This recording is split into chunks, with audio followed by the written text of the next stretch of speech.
Barbie bumili ng string beans. Ano ang string beans sa Tagalog? Go!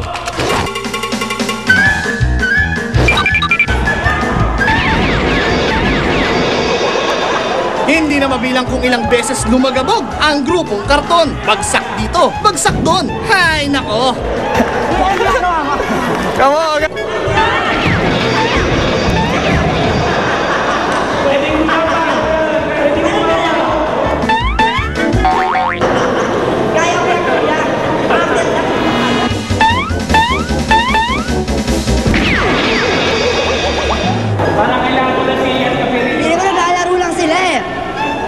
Niloloko niyo ba kami? Ayan, kuya! Ayan na!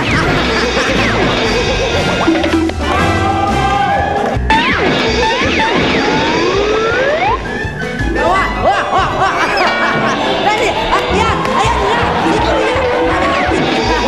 Ayan, dali! Ayan na! Ala! Sa wakas, nakasampa na rin si Randy. Si ate na comatose na. Kaso Randy, makakuha mo naman kaya yung tamang sagot. Kaya niyo bang tumayo? Okay, ang unang nakadapa. Anong sagot nyo?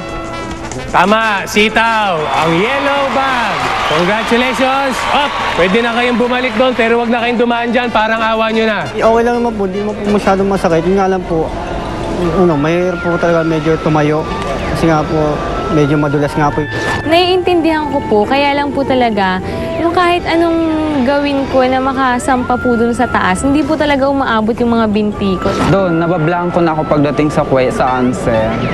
Napatanong nga ako doon na ano ba ulit yung tanong. Si Randy ang unang nakakuha ng puntos. Samantalang 0 pa rin sina Albert at Herlin. Are you guys ready?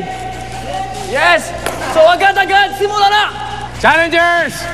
Ito ang aking second question.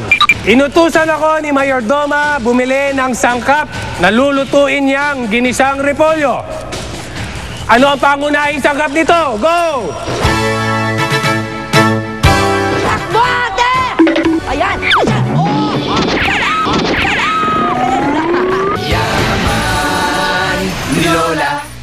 Susunod! Race to 3 ang labanan. Makahabol pa kaya sina Herlin at Albert?